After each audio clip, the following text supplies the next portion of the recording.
A Gênese segundo o Espiritismo. Capítulo 10. Gênese orgânica.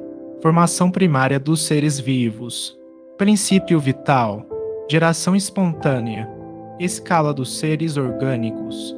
O homem corpóreo. Formação primária dos seres vivos. 1. Tempo houve em que não existiam animais, logo, eles tiveram começo. Cada espécie foi aparecendo, à proporção que o globo adquiria as condições necessárias à existência delas. Isto é positivo. Como se formaram os primeiros indivíduos de cada espécie? Compreende-se que, existindo um primeiro casal, os indivíduos se multiplicaram.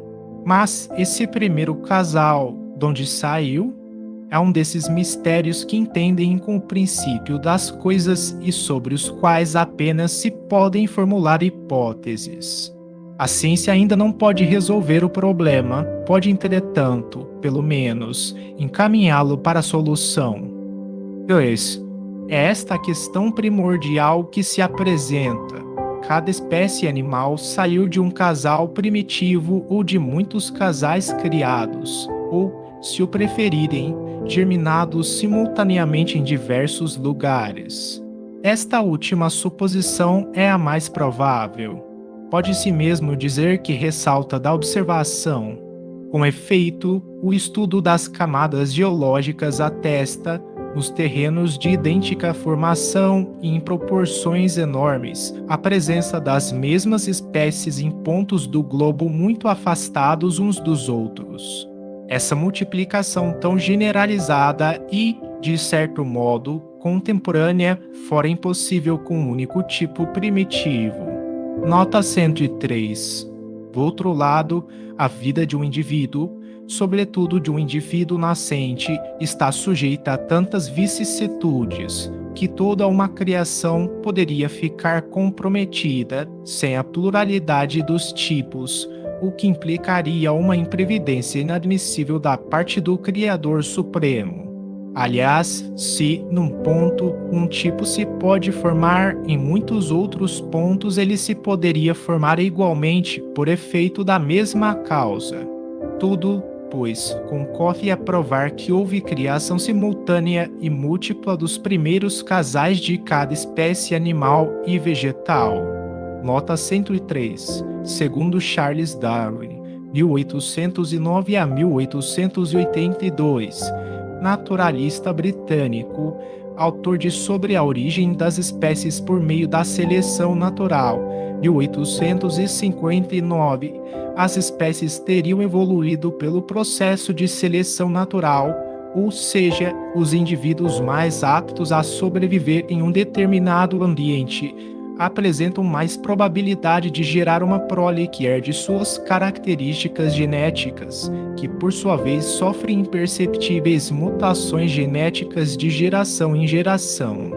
Ao longo de séculos, o acúmulo de pequenas mutações genéticas acaba resultando em grandes modificações e aperfeiçoamentos se compararmos com a primeira geração daquela espécie, podendo surgir até novas espécies, bem diversas da primeira. A teoria mais aceita atualmente é, então, a de que todas as espécies do planeta estão de alguma forma interligadas, das mais simples às mais complexas. 3. A formação dos primeiros seres vivos se pode deduzir, por analogia, da mesma lei em virtude da qual se formaram e formam todos os dias os corpos inorgânicos. À medida que se aprofunda o estudo das leis da natureza, as engrenagens que, de início, pareciam tão complicadas se vão simplificando e confundindo na grande lei de unidade que preside a toda a obra da criação. Isso se compreenderá melhor quando estiver compreendida a formação dos corpos inorgânicos, que é o degrau primário daquela outra. 4. A química considera elementares umas tantas substâncias como o oxigênio, o hidrogênio, o azoto, o carbono, o cloro, o iodo, o flúor, o enxofre, o fósforo e todos os metais. Combinando-se, elas formam os corpos compostos, os óxidos, os ácidos, os álcalis, os sais e as inúmeras variedades que resultam da combinação destes. A combinação de dois corpos para formar um terceiro exige especial concurso de circunstâncias, seja um determinado grau de calor, de sequidão ou de umidade, seja o movimento ou o repouso, seja uma corrente elétrica, etc. Se essas circunstâncias não se verificarem, a combinação não se operará. 5.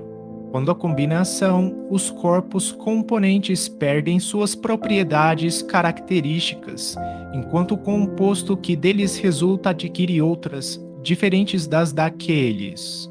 É assim, por exemplo, que o oxigênio e o hidrogênio, que são gases invisíveis, quimicamente combinados formam a água, que é líquida, sólida ou vaporosa, conforme a temperatura. Na água, a bem dizer, já não há oxigênio nem hidrogênio, mas um corpo novo. Decomposta essa água, os dois gases, tornados livres, recobram suas propriedades, já não há água.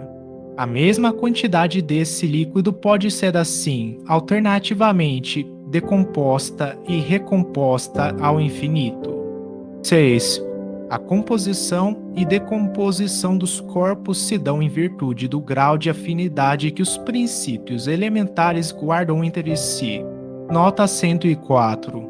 A formação da água, por exemplo, resulta da afinidade recíproca que existe entre o oxigênio e o hidrogênio, mas se puser em contato com a água um corpo que tenha com o oxigênio mais afinidade do que a que este tem com o hidrogênio, a água se decompõe, o oxigênio é absorvido e o hidrogênio se liberta.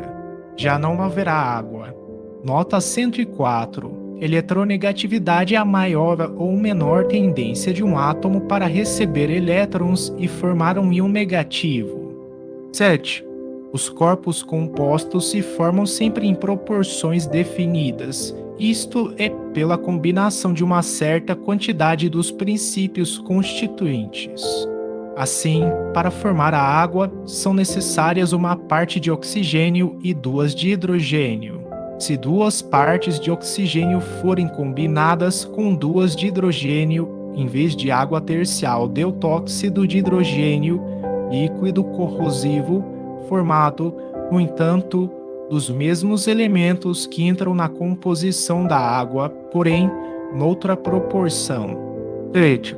Tal, em poucas palavras, a lei que preside a formação de todos os corpos da natureza. A inumerável variedade deles resulta de um número pequeno de princípios elementares combinados em proporções diferentes.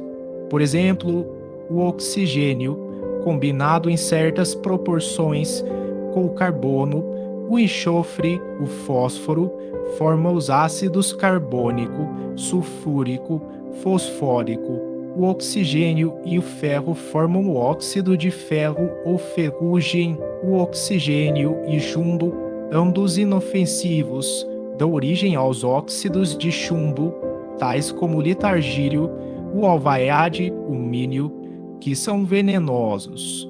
O oxigênio, com os metais chamados cálcio, sódio, potássio, forma cal, a soda, a potassa. A cal, unida ao ácido carbônico, forma os carbonatos de cal ou pedras calcárias, tais como o mármore, a crê, as estalactites das grutas, unida ao ácido sulfúrico, forma o sulfato de cálcio ou gesso e o alabastro, ao ácido fosfórico, o fosfato de cálcio, base sólida dos ossos, o cloro e o hidrogênio formam o ácido clorídrico ou hidroclórico, o cloro e o sódio formam cloreto de sódio ou sal marinho. 9. Todas essas combinações e milhares de outras se obtêm artificialmente em pequenas quantidades. Nos laboratórios de química, elas se operam em larga escala no grande laboratório da natureza. Em sua origem, a Terra não continha essas matérias em combinação, mas apenas volatilizados seus princípios constitutivos. Quando as terras calcárias e outras, tornadas pedrosas com o tempo, se depositaram na superfície, aquelas matérias não existiam inteiramente formadas, porém, no ar se encontravam, em estado gasoso, todas as substâncias primitivas. Precipitadas por efeito do resfriamento, essas substâncias, sob o império de circunstâncias favoráveis, se combinaram segundo o grau de suas afinidades moleculares. Foi então que se formaram as diversas variedades de carbonatos, de sulfatos, etc., a princípio em dissolução nas águas, depositadas, depois, na superfície do solo. Suponhamos que, por uma causa qualquer, a Terra voltasse ao estado primitivo de incandescência. Tudo se decomporia, os elementos se separariam, todas as substâncias fusíveis se fundiriam, todas as que são volatilizáveis se volatilizariam. Depois, outro resfriamento determinaria nova precipitação e de novo se formariam as antigas combinações. Estas considerações provam quanto a química era necessária para a inteligência da Gênese. Antes de se conhecerem as leis da afinidade molecular, não era possível compreender-se a formação da Terra. Esta ciência lançou grande luz sobre a questão, como fizeram a astronomia e a geologia de outros pontos de vista. 11. A formação dos corpos sólidos. Um dos mais notáveis fenômenos é o da cristalização, que consiste na forma regular que assumem certas substâncias ao passarem do estado líquido ou gasoso ao estado sólido. Essa forma, que varia de acordo com a natureza da substância, é geralmente a de sólidos geométricos, tais como o prisma, o romboide, o cubo, a pirâmide.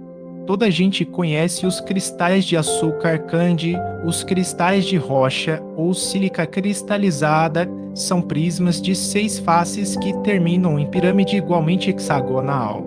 O diamante é carbono puro ou carvão cristalizado. Os desenhos que no inverno se produzem sobre as vidraças são devidos à cristalização do vapor de água durante a congelação sob a forma de agulhas prismáticas. A disposição regular dos cristais corresponde à forma particular das moléculas de cada corpo. Essas partículas, para nós infinitamente pequenas, mas que não deixam por isso de ocupar um certo espaço, solicitadas umas para as outras pela atração molecular, se arrumam e justapõem segundo exigem suas formas, de maneira a tomar cada uma seu lugar em torno do núcleo ou primeiro centro de atração e a constituir um conjunto simétrico. A cristalização só se opera em certas circunstâncias favoráveis, fora das quais ela não pode dar-se. São condições essenciais o grau da temperatura e o repouso absoluto. Compreende-se que um calor muito forte, mantendo afastadas as moléculas, não lhes permitiria condensarem-se e que a agitação, impossibilitando-lhes um arranjo simétrico, não lhes consentiria formar senão uma massa confusa e irregular, donde não haver cristalização propriamente dita. 12. A lei que preside a formação dos minerais conduz naturalmente à formação dos corpos orgânicos.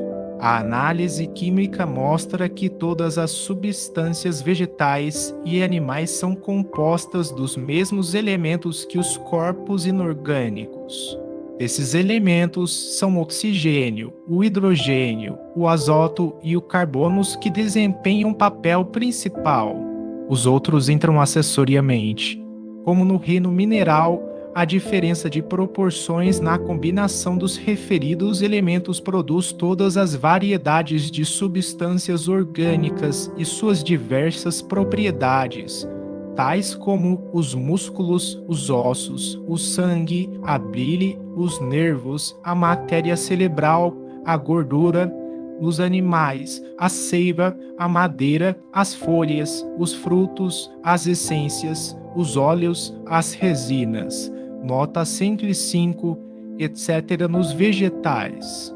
Assim, na formação dos animais e das plantas, nenhum corpo especial entra que igualmente não se encontre no reino mineral. Nota 106. Nota 105.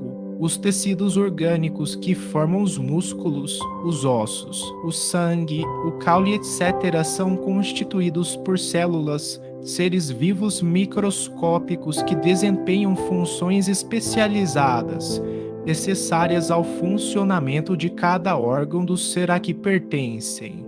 Nota 106, Allan Kardec. O quadro abaixo da análise de algumas substâncias mostra a diferença de propriedades que resulta da só diferença na proporção em que entram os elementos constituintes. Sobre 100 partes, temos carbono, hidrogênio, oxigênio e azoto. Açúcar de cana, 42.470 de carbono, 6.900 de hidrogênio, 50.630 de oxigênio e nada de azoto. Açúcar de uva, 36.710 de carbono, 6.780 de hidrogênio, 56.510 de oxigênio e nada de azoto. Álcool, 51.980 de carbono, 13.700 de hidrogênio, 34.320 de oxigênio e nada de azoto. Azeite de oliveira, 77.210 de carbono, 13.360 de hidrogênio, 9.430 de oxigênio e nada de azoto. Óleo de nozes, 79.774 de carbono, 10.570 de hidrogênio, 9.122 de oxigênio e 0,534 de azoto. Gordura, 78.996 de carbono, 11.700 de hidrogênio, 9.304 de oxigênio e nada de azoto. Fibrina, 53.360 de carbono, 7.021 de hidrogênio, 19.685 de oxigênio e 19.934 de azoto. 13. Alguns exemplos comuns darão a compreender as transformações que se operam no reino orgânico, pela só modificação dos elementos constitutivos. No suco da uva não há vinho, nem álcool, mas apenas água e açúcar. Quando o suco fica maduro e são propícias as condições, produz-se nele um trabalho íntimo a que se dá o nome de fermentação. Por esse trabalho, uma parte do açúcar se decompõe, o oxigênio, o hidrogênio e o carbono se separam e combinam nas proporções necessárias a produzir o álcool, de sorte que, em se bebendo o suco de uva, não se bebe realmente álcool, pois que este ainda não existe. Ele se forma das partes constituintes da água e do açúcar, sem que haja, em suma, uma molécula a mais ou a menos. No pão e nos legumes que se comem, não há certamente carne, nem sangue, nem osso, nem bile, nem matéria cerebral. Entretanto, esses mesmos alimentos, decompondo-se e recompondo-se pelo trabalho da digestão, produzem aquelas diferentes substâncias tão só pela transmutação de seus elementos constitutivos. A semente de uma árvore não há madeiras, folhas, flores ou frutos, e fora erro pueril crer-se que a árvore inteira, sob microscópica forma, ali se encontra. Quase não há, sequer, na semente, oxigênio, hidrogênio e carbono em quantidade necessária a formar uma folha da árvore. A semente, nota 107, contém um germe que desabrocha em favoráveis condições. Esse germe se desenvolve por efeito dos sucos que aure da terra e dos gases que aspira do ar. Tais sucos, que não são lenho, nem folhas, nem flores, nem frutos, infiltrando-se na planta e formam a seiva como nos animais formam sangue. Levada pela circulação a todas as partes do vegetal, a seiva, conforme o órgão a que vai ter e onde sofre uma elaboração especial, se transforma em lenho, folhas e frutos, como o sangue se transforma em carne, osso, bile, etc. Contudo, são sempre os mesmos elementos: oxigênio, hidrogênio, azoto e carbono, diversamente combinados. Nota 107. Na semente, como em todos os ovos que presidem a formação dos seres vivos, encontram-se presentes os genes que contêm o código genético com as informações necessárias à formação da planta. 14. As diferentes combinações dos elementos para a formação das substâncias minerais, vegetais e animais não podem, pois, operar-se a não ser nos meios e em circunstâncias propícias. Fora dessas circunstâncias, os princípios elementares estão numa espécie de inércia. Mas desde que as circunstâncias se tornam favoráveis, começa um trabalho de elaboração, as moléculas entram em movimento, agitam-se, atraem-se, aproximando-se e se separam em virtude da lei de afinidades e, por suas múltiplas combinações, compõem uma infinita variedade das substâncias. Desapareçam essas condições e o trabalho subitamente cessa para recomeçar quando elas de novo se apresentarem. É assim que a vegetação se ativa, enfraquece, para e prossegue sob a ação do calor, da luz, da umidade, do frio ou da seca, que esta planta prospera num clima ou num terreno e se estiola ou perece noutros. O que diariamente se passa às nossas vistas pode colocar-nos na pista do que se passou na origem dos tempos, porquanto as leis da natureza não variam, visto que são os mesmos os elementos constitutivos dos seres orgânicos e inorgânicos, que os sabemos a formar incessantemente em dadas circunstâncias, as pedras, as plantas e os frutos. Podemos concluir daí que os corpos dos primeiros seres vivos se formaram como as primeiras pedras, pela reunião das moléculas elementares, em virtude da lei de afinidade, à medida que as condições da vitalidade do globo foram propícias a esta ou aquela espécie. A semelhança de forma e de cores na reprodução dos indivíduos de cada espécie pode comparar-se à semelhança de forma de cada espécie de cristal. Justapondo-se sob a ação da mesma lei, as moléculas produzem conjunto análogo. Nota 108. Nota 108. Hoje sabemos que os processos de reprodução de qualquer ser vivo dependem das informações contidas nos genes dos ascendentes do ser que está sendo gerado. Cada indivíduo, com as características e funções de seus órgãos, está relacionado com o ambiente em que vive, o que o torna melhor adaptado e garante a sobrevivência da sua espécie. Princípio vital. 16. Dizendo que as plantas e os animais são formados dos mesmos princípios constituintes dos minerais, falamos em sentido exclusivamente material, pois que aqui apenas do corpo se trata. Sem falar do princípio inteligente, que é questão à parte, há na matéria orgânica um princípio especial, inapreensível e que ainda não pode ser definido, o princípio vital. Ativo no ser vivente, esse princípio se acha extinto no ser morto, mas nem por isso deixa de dar à substância propriedades que a distinguem das substâncias inorgânicas. A química, que decompõe e recompõe a maior parte dos corpos inorgânicos, também conseguiu decompor os corpos orgânicos, porém jamais chegou a reconstituir sequer uma folha morta, prova evidente de que há nestes últimos o que quer que seja inexistente nos outros. 17. Será o princípio vital alguma coisa particular que tem existência própria?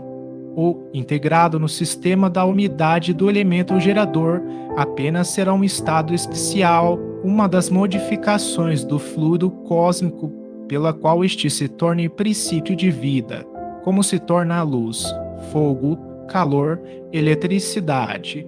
É neste último sentido que as comunicações acima reproduzidas resolvem a questão. Capítulo 6. Uranografia geral. Seja, porém, qual for a opinião que se tenha sobre a natureza do princípio vital, o certo é que ele existe, pois que se apreciam os efeitos. Pode-se, portanto, logicamente, admitir que, ao se formarem, os seres orgânicos assimilaram o princípio vital por ser necessário a destinação deles, ou, se o preferirem, que esse princípio se desenvolveu em cada indivíduo, por efeito mesmo da combinação dos elementos, tal como se desenvolvem, dadas certas circunstâncias, o calor, a luz e a eletricidade. 18. Combinando-se sem o princípio vital, o oxigênio, o hidrogênio, o azoto e o carbono unicamente teriam formado o mineral ou corpo inorgânico, o princípio vital, modificando a constituição molecular desse corpo, daí propriedades especiais. Em lugar de uma molécula mineral, tem-se uma molécula de matéria orgânica. A atividade do princípio vital é alimentada durante a vida pela ação do funcionamento dos órgãos, do mesmo modo que o calor, pelo movimento de flotação de uma roda. Cessada aquela ação, por motivo da morte, o princípio vital se extingue, como o calor, quando a roda deixa de girar. Mas o efeito produzido por esse princípio sobre o estado molecular do corpo subsiste, mesmo depois dele extinto, como a carbonização da madeira subsiste a extinção do calor.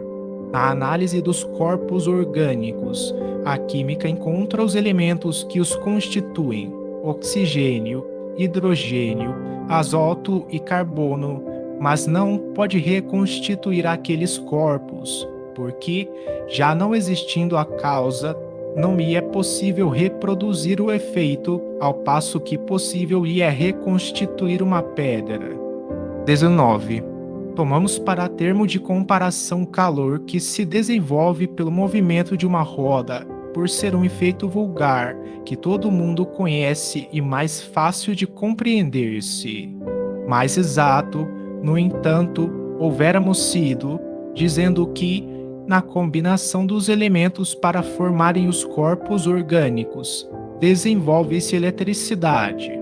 Os corpos orgânicos seriam, então, verdadeiras pilhas elétricas que funcionam enquanto os elementos dessas pilhas se acham em condições de produzir eletricidade. É a vida que deixam de funcionar quando tais condições desaparecem.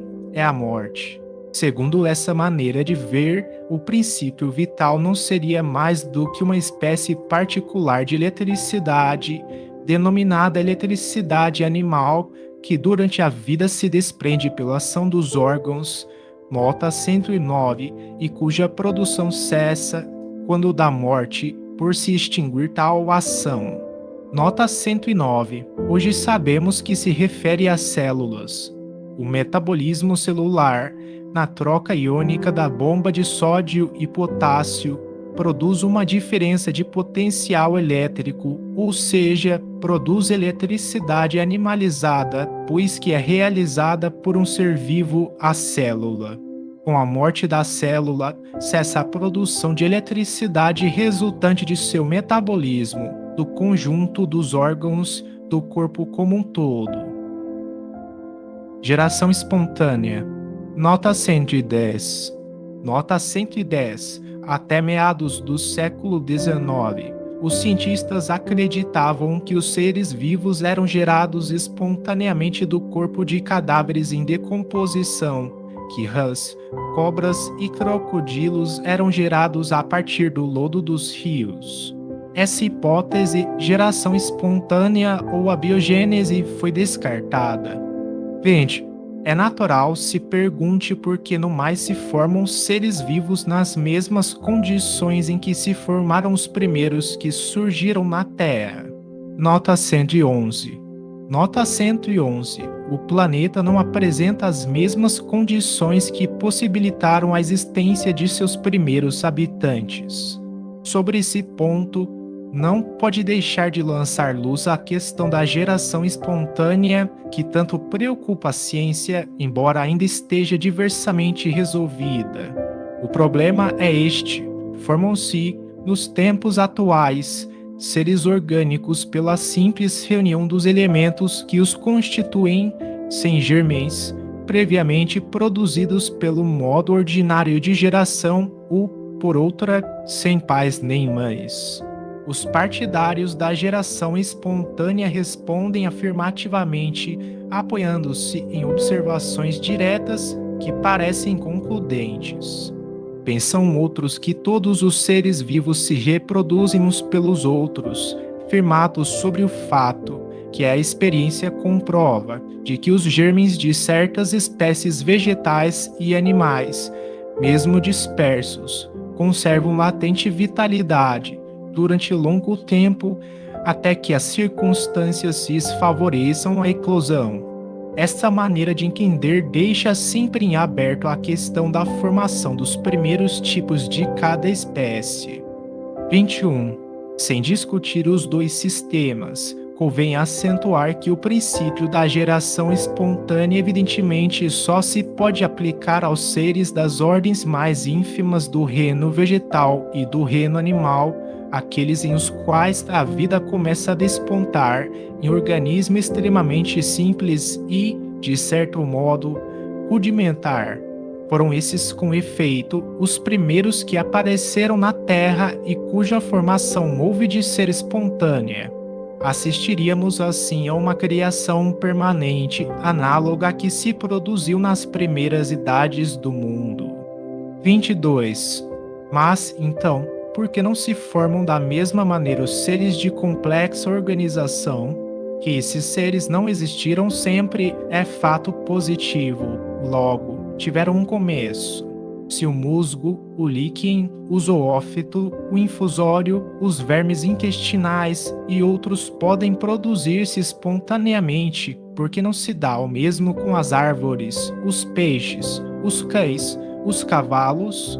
Param aí, por enquanto, as investigações, desaparece o fio condutor e, até que ele seja encontrado, fica aberto o campo às hipóteses. Fora, pois, imprudente e prematuro apresentar meros sistemas como verdades absolutas. 23. Se a geração espontânea é fato demonstrado, nota 112, por muito limitado que seja, não deixa de constituir um fato capital, um marco de natureza a indicar o caminho para novas observações. Sabe-se que os seres orgânicos complexos não se produzem dessa maneira, mas quem sabe como eles começaram?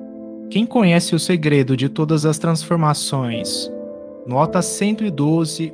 Atualmente temos a teoria da evolução química ou molecular, que postula que a vida surgiu a partir do processo de evolução química de compostos inorgânicos, dando origem a moléculas orgânicas e, depois, às primeiras e mais simples formas de vida.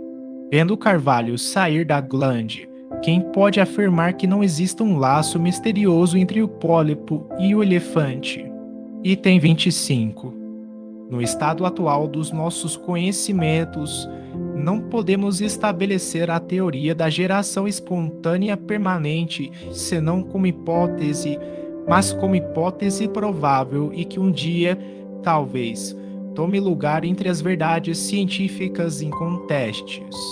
Nota 113. Nota 113. Allan Kardec. Revista Espírita, julho de 1868. Desenvolvimento da teoria da geração espontânea. Artigo: A geração espontânea e a gênese. Escala dos seres orgânicos. 24. Entre o reino vegetal e o reino animal, nenhuma delimitação há nitidamente marcada. Nos confins dos dois reinos estão os zoófitos ou animais-plantas, cujo nome indica que eles participam de um e outro, serve de traço de união. Como os animais, as plantas nascem, vivem, crescem, nutrem-se, respiram, reproduzem-se e morrem. Como aqueles, precisam elas de luz, de calor e de água, estiolam-se e morrem, desde que lhes faltem esses elementos. A absorção de um ar viciado e de substâncias deletérias as envenena. Oferecem como um caráter distintivo mais acentuado conservarem-se presas ao solo e tirarem dele a nutrição, sem se deslocarem. O zoófito tem a aparência exterior da planta. Como planta, mantém-se preso ao solo. Como animal, a vida nele se acha mais acentuada. Tira do meio ambiente a sua alimentação. Um degrau acima, o animal é livre e procura o alimento. Em primeiro lugar, vêm as inúmeras variedades de pólipos, de corpos gelatinosos, sem órgãos bem definidos, só diferindo das plantas pela faculdade da locomoção, segue-se, na ordem do desenvolvimento dos órgãos, da atividade vital e do instinto, os helmintos ou vermes intestinais, os moluscos, animais carnudos sem ossos, alguns deles nus, como as lesmas, os polvos, outros providos de conchas, como o caracol, a ostra, os crustáceos, cuja pele é revestida de uma crosta dura, como o caranguejo, a lagosta, os insetos, aos quais a vida assume prodigiosa atividade e se manifesta o instinto engenhoso, como a formiga, a abelha, a aranha. Alguns se metamorfoseiam, como a lagarta, que se transforma em elegante borboleta. Vem depois a ordem dos vertebrados, animais de esqueleto ósseo, ordem que abrange os peixes, os répteis, os pássaros, seguem-se, por fim, os mamíferos cuja organização é a mais completa. 25. Se considerarem apenas os dois pontos extremos da cadeia, nenhuma analogia aparente haverá, mas se passar de um anel a outro sem solução de continuidade, chega-se, sem transição brusca, da planta aos animais vertebrados. Compreende-se então a possibilidade de que os animais de organização complexa não sejam mais do que uma transformação, ou, se quiserem, um desenvolvimento gradual, a princípio insensível, da espécie imediatamente inferior, e, assim, sucessivamente, até ao primitivo ser elementar. Entre a glande e o carvalho é grande a diferença. Entretanto, se acompanharmos passo a passo o desenvolvimento da glande, chegaremos ao carvalho e já não nos admiraremos de que este proceda de tão pequena semente. Ora, se a glande encerra em latência os elementos próprios à formação de uma árvore gigantesca, por que não se daria o mesmo do acro ao elefante? Item 23. De acordo com o que fica dito, percebe-se que não existe a geração espontânea senão para os seres orgânicos elementares. As espécies superiores seriam produto das transformações sucessivas desses mesmos seres, realizadas à proporção que as condições atmosféricas se lhes foram tornando propícias. Adquirindo cada espécie a faculdade de reproduzir-se, os cruzamentos acarretaram inúmeras variedades. Depois, uma vez instalada em condições favoráveis, quem nos diz que os germes primitivos donde ela surgiu não desapareceram para sempre por inúteis? Quem nos diz que o nosso ácaro atual seja idêntico ao que, de transformação em transformação, produziu o elefante?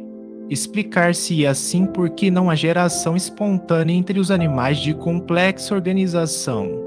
Esta teoria, sem estar admitida ainda de maneira definitiva, é a que tende evidentemente a predominar hoje na ciência.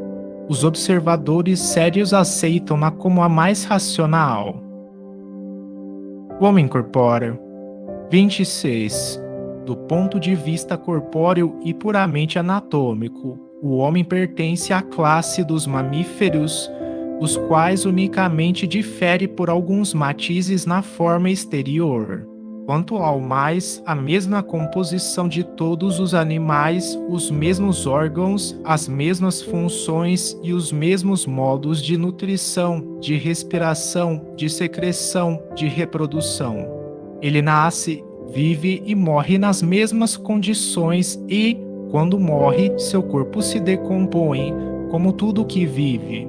Não há em seu sangue, na sua carne, em seus ossos, um átomo diferente dos que se encontram no corpo dos animais. Como estes, ao morrer, o homem restitui à terra o oxigênio, o hidrogênio, o azoto e o carbono que se haviam combinado para formá-lo, e esses elementos, por meio de novas combinações, vão formar outros corpos minerais, vegetais e animais. É tão grande a analogia que suas funções orgânicas são estudadas em certos animais quando as experiências não podem ser feitas nele próprio. 27. Na classe dos mamíferos, o homem pertence à ordem dos bímanos. Logo abaixo dele vêm os quadrúmanos, animais de 4 mãos ou macacos, alguns dos quais, como o orangotango, o chimpanzé, o jocó, nota 114, tem certos ademanes do homem a tal ponto que, por muito tempo, foram denominados homens das florestas. Como o homem, esses macacos caminham eretos, usam cajados, constroem choças e levam à boca, com a mão, os alimentos, sinais característicos. Nota 114.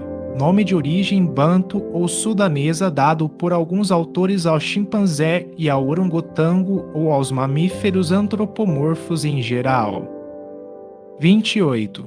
Por pouco que se observe a escala dos seres vivos, do ponto de vista do organismo, é-se forçado a reconhecer que, desde o líquen até a árvore e desde o zoófito até o homem, há uma cadeia que se eleva gradativamente, sem solução de continuidade, e seus anéis todos têm um ponto de contato com o anel precedente. Acompanhando-se passo a passo a série dos seres, dir-se-ia que cada espécie é um aperfeiçoamento, uma transformação da espécie imediatamente inferior, visto que são idênticas às dos outros corpos as condições do corpo do homem, química e constitucionalmente, visto que ele nasce, vive e morre da mesma maneira, também nas mesmas condições que os outros se há de lhe ter formado. 29. Ainda que isso lhe fira orgulho, tem o homem que se resignar a não ver no seu corpo material mais do que o último anel da animalidade na terra. Aí está o inexorável argumento dos fatos, contra o qual seria inútil protestar. Todavia, quanto mais o corpo diminui de valor aos seus olhos, tanto mais cresce de importância o princípio espiritual. Se o primeiro nivela ao bruto, o segundo eleva a incomensurável altura. Temos o limite extremo do animal, não vemos o limite a que chegará o espírito do homem. 30. O materialismo pode por aí ver que o espiritismo, longe de temer as descobertas da ciência e o seu positivismo, e vai ao encontro e os provoca, por possuir a certeza de que o princípio espiritual, que tem existência própria, em nada pode com ela sofrer. O espiritismo marcha ao lado do materialismo no campo da matéria, admite tudo o que o segundo admite, mas avança para além do ponto onde este último para.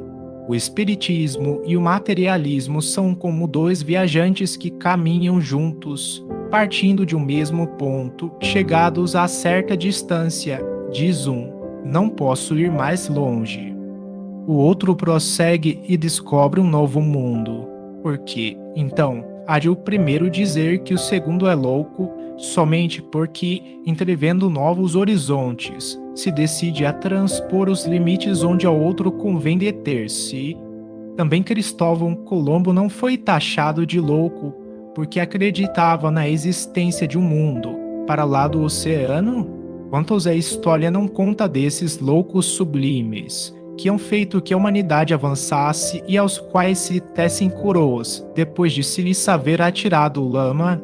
Pois bem, o espiritismo, a loucura do século XIX, segundo os que se obstinam em permanecer na margem terrena, nos patenteia todo o mundo, um bem mais importante para o homem do que a América, porquanto nem todos os homens vão à América, ao passo que todos, sem exceção de nenhum, vão ao dos espíritos, fazendo incessantes travessias de um para o outro.